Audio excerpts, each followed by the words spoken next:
श्री स्वामी समर्थ. स्वप्नात मृत व्यक्ती दिसत असतील तर या 7 चिन्हांकडे दुर्लक्ष करू नका.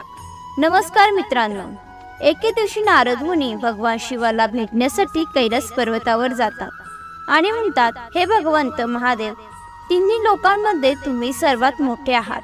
तुमच्यापासून काहीही लपलेले नाही, म्हणून मी तुमच्याकडे एक महत्त्वाचा प्रश्न घेऊन आलो आहे. तेव्हा भगवान शिव म्हणतात, मुनिवर, तुम्ही खरे बोलता. आम्हाला तिन्ही लोकांमध्ये राहणारे सर्व प्राणी माहीत आहेत. तुमचा प्रश्न काय आहे? तुम्हाला काय जाणून घ्यायचे आहे? कृपया मला सांगा. तेव्हा नारद मुनी म्हणतात, हे प्रभू, मी मृत्यू लोकात गेलो होतो आणि तिकडून भ्रमण करून परत येत होतो. तिथे मी भूत आणि पिशाच इत्यादी अनेक विचित्र गोष्टी पाहिल्या आहेत, जे जंगलात राहतात.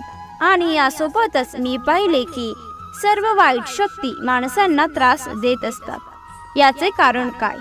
आणि या सर्व वाईट शक्ती माणसांना का त्रास देत आहे? आणि माझ्या मनात आणखी एक प्रश्न निर्माण होतो. जेव्हा एखादी व्यक्ती कधी कधी त्याच्या पूर्वजांना स्वप्नात पाहते, तेव्हा त्याचा काय अर्थ होतो? तुमच्या स्वप्नात मृत लोकांना पाहण्याचा अर्थ काय आहे? हे मानवांना कोणते संकेत देते? हे भोलेनाथ, समस्त मानवजातीच्या कल्याणासाठी या प्रश्नांची उत्तरे जाणून घेण्यासाठी मी तुमच्याकडे आलो आहे. नारद मुनींचे प्रश्न ऐकून भगवान शिव म्हणतात, हे मुनिवर, तुम्ही समस्त मानवजातीच्या कल्याणासाठी योग्य प्रश्न विचारले आहेत. तुमच्या या प्रश्नांची उत्तरे मी नक्कीच देईन, पण त्याआधी मी तुम्हाला एक पवित्र गोष्ट सांगतो. तुमच्या प्रश्नांची उत्तरे तुम्हाला या कथेत मिळतील. ही कथा खूप लक्षपूर्वक ऐका, आणि जो कोणी ही पवित्र कथा लक्षपूर्वक ऐकेल त्याच्या घरात सदैव आनंद राहील आणि प्रगतीचे नवीन दरवाजे उघडत राहतील. तेव्हा नारद मुनी म्हणाले, हे प्रभू, मला ती पवित्र कथा सांगा. मी ती कथा फार लक्षपूर्वक ऐकेन. तेव्हा भगवान शिव ही पवित्र कथा नारद मुनींना सांगतात. एकेकाळी मधल्या देशात एक अतिशय सुंदर आणि रमणीय शहर होते. त्या शहरात एक व्यापारी त्याच्या 4 भावांसोबत राहत होता. व्यापारी आणि त्याचे सर्व भाऊ विवाहित होते आणि सर्वजण मोठ्या प्रेमाने एकत्र राहत होते. त्या व्यावसायिकाच्या घरात कशाची कोणतीही कमतरता नव्हती, कारण ते सर्वजण म्हणून एकत्र व्यवसाय करायचे. त्या शहरात त्या व्यापाऱ्यासारखा श्रीमंत कोणीही नव्हता. ही सर्व संपत्ती या व्यावसायिकाला त्याच्या पूर्वजांकडून मिळाली होती. व्यावसायिकाचे पूर्वज अतिशय उदार आणि दयाळू होते. हे सर्वजण दानधर्म, यज्ञ आणि अनेक प्रकारचे धार्मिक कार्य करत असत. पण तो व्यापारी अत्यंत कंजूस स्वभावाचा होता आणि त्याच्यात पूर्वजांचे गुण अजिबात नव्हते. त्या व्यावसायिकाच्या आयुष्यात त्याने ना कुठले धर्मदान केले, ना कधी धार्मिक कार्य केले. या व्यावसायिकाने आयुष्यात खूप पैसा गोळा केला, पण तो पैसा त्याने कधीच नीट वापरला नाही. व्यापारी आपल्या दारात आलेल्या भिकाऱ्याला कधी एक पैसाही दिला नाही किंवा भुकेल्यांना जेवणही दिले नाही. व्यापाराचे पूर्वज भुकेल्यांना अन्नदान करायचे आणि तो कपडे दान करायचे आणि गरिबांची कष्टाने सेवा करायचे. आणि येथे व्यापारी कधीही त्याच्या पूर्वजांचे अनुसरण करत नव्हता आणि नेहमी पैसा गोळा करण्यात व्यस्त होता. अशा रीतीने तो कामात व्यस्त राहिला. अशा रीतीने त्या व्यावसायिकाला खूप संपत्ती मिळाली, पण त्याचे पूर्वज त्याच्यावर खूप रागावले. उद्योगपतीच्या पूर्वजांना आपल्या मुलांचे वागणे पसंत न आल्याने ते वडिलोपार्जित संसारात दुःखी राहू लागले. पैसा मिळवण्याच्या लोभाने तो व्यापारी इतका आंधळा झाला की तो आपल्या पूर्वजांनाही विसरला आणि हळूहळू त्यांनी पितरांचे श्राद्ध व तर्पण वगैरे करणेही बंद केले. त्यामुळे त्यांच्या पितरांचे आत्मे तृप्त झाले नाही आणि त्यांच्या मुलांच्या या वागण्याने ते अत्यंत दुःखी झाले. मग एके दिवशी व्यावसायिकाचे पूर्वज वडिलोपार्जित संसारात बसून एकमेकांशी बोलतात आणि व्यावसायिकाला भेटण्याचा विचार करतात. तेव्हा सर्व पूर्वज एकत्र जमून धर्मराजाकडे जातात आणि हात जोडून प्रार्थना करतात, हे धर्मराज, आमच्या मुलाची बुद्धी भ्रष्ट झाली आहे.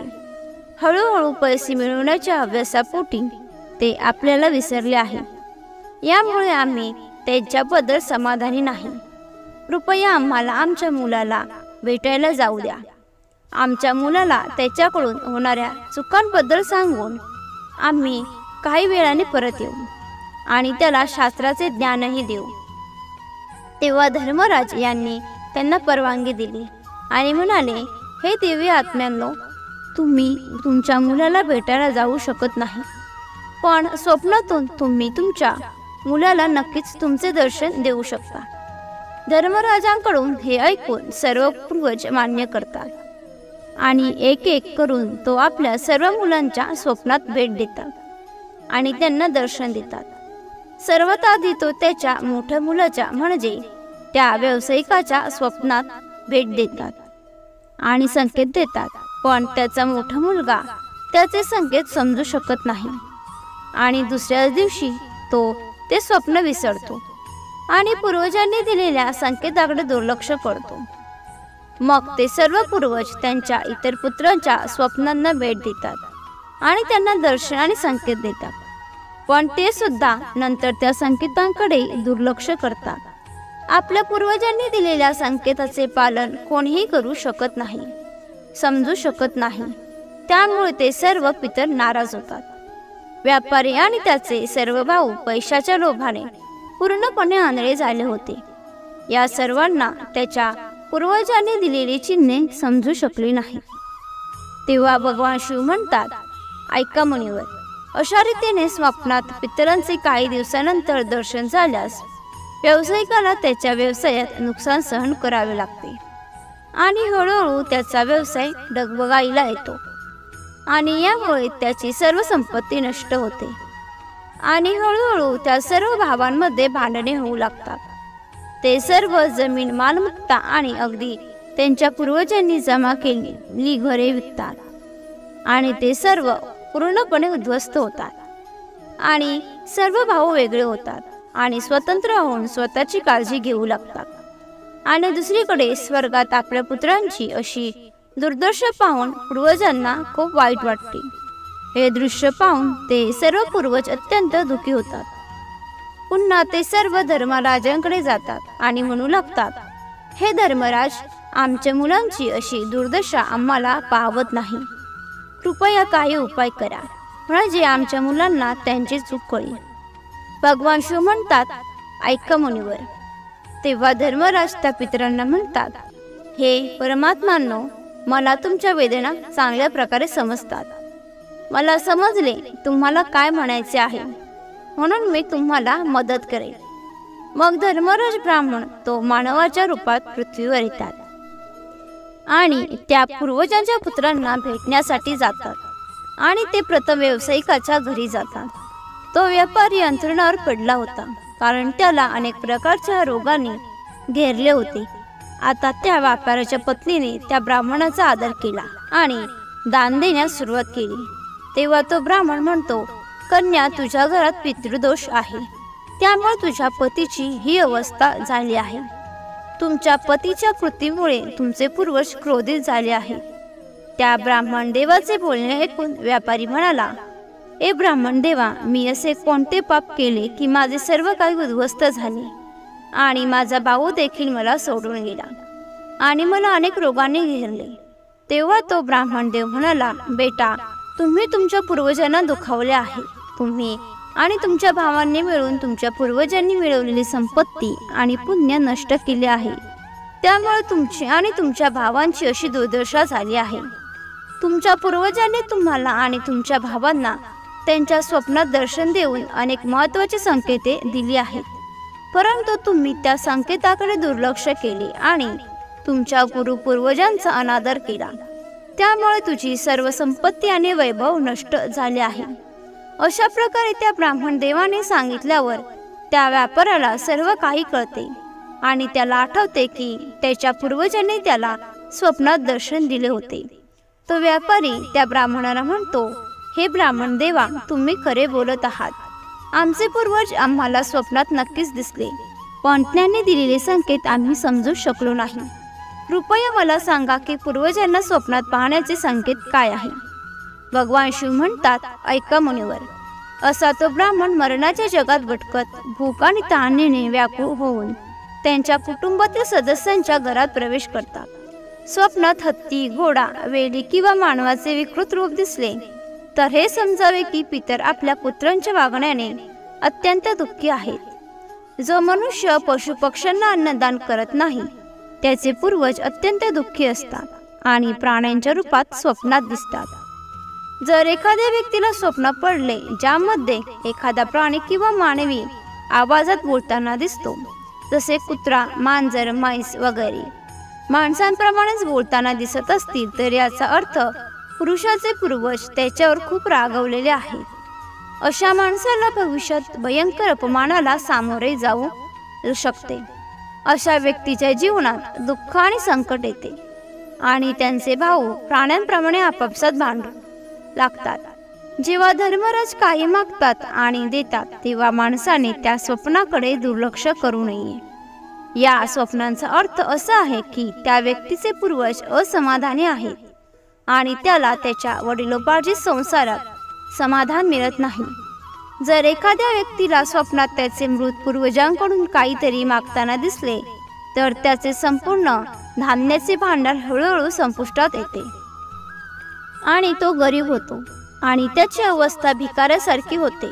म्हणून त्या व्यक्तीने ताबडतोब अन्नदान केले पाहिजे, जेणेकरून आपल्या मृत पूर्वजांना तृप्त करता येईल.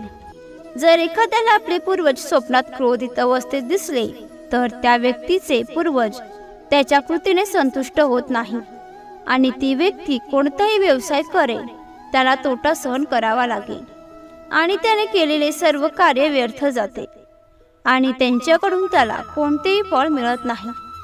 स्वप्नात पूर्वज दिसले आणि अचानक गायब झाले तर भविष्यात त्या व्यक्तीवर काही मोठा त्रास होणार आहे असे समजून घेतले पाहिजे. जर एखाद्या व्यक्तीने स्वप्नात आपल्या मृत नातेवाईकांना रडताना पाहिले तर त्याचे पूर्वज त्याला भविष्यात नुकसान सहन करावे लागेल असे सूचित करतात आणि त्याची सर्व संपत्ती आणि वैभव नष्ट होईल आणि त्याला भयंकर गरिबीला सामोरे जावे लागेल. स्वप्नात पितरांना घाणेरडे व मलिन कपडे परिधान केलेले दिसले तर नक्कीच त्या माणसाची सर्व संपत्ती नष्ट होईल आणि तो संपत्तीचा निराधार होईल. तेव्हा तो ब्राह्मण देव म्हणतो, हे पुत्रा, जर तुलाही अशी स्वप्ने दिसत असतील तर पितरांना प्रसन्न करण्यासाठी तू दान, धर्म, श्राद्ध वगैरे कर, ज्यामुळे तुमचे सर्व त्रास दूर होतील. त्या ब्राह्मणाचे म्हणणे ऐकून त्या व्यावसायिकाला आपली चूक समजली आणि तो लगेच आपल्या भावांकडे गेला आणि ब्राह्मण त्यांना देवाने सांगितलेल्या सर्व गोष्टी सांगतात. मग सर्व बांधवांना समजले की त्यांचे पूर्वज त्यांच्या स्वप्नात प्रकट होऊन त्यांना संकेत देत होते. मग ते सर्व बांधव मिळून नदीच्या काठी जाऊन पितरांचे श्राद्ध, तर्पण, दान, दक्षिणा इत्यादी करतात आणि त्याच्या पूर्वजांना संतुष्ट करतात. मग एके दिवशी त्याचे पूर्वज त्याच्या स्वप्नात दिसतात आणि त्याला विविध प्रकारचे संकेत देतात. भगवान शिव म्हणतात, हे ऋषी, जेव्हा मनुष्याचे पूर्वज तृप्त होतात तेव्हा मनुष्याला अनेक प्रकारचे संकेत प्राप्त होतात. जर एखादा मृत नातेवाईक स्वप्नात त्याच्या किंवा तिच्या कुटुंबातील सदस्याच्या डोक्याला स्पर्श करताना दिसला तर या स्वप्नाचा अर्थ असा आहे की त्याचे पूर्वज खूप आनंदी आहेत आणि पूर्वज सूचित करत आहेत की त्या व्यक्तीच्या जीवनात खूप चांगली वेळ येणार आहे. पूर्वज मानवाकडे हात पुढे करताना दिसले तर पूर्वज सूचित करत आहेत की माणूस जे काही काम करत असेल त्याला त्या कामात नक्कीच यश मिळते. स्वप्नात पितर निरोगी दिसल्यास त्यांचा चेहरा तेजस्वी दिसतो आणि त्यांचे कपडे चमकदार आणि पांढरे रंगाचे असतात. म्हणून समजून घेतले पाहिजे की त्या पूर्वजांना मुक्ती मिळाली आहे.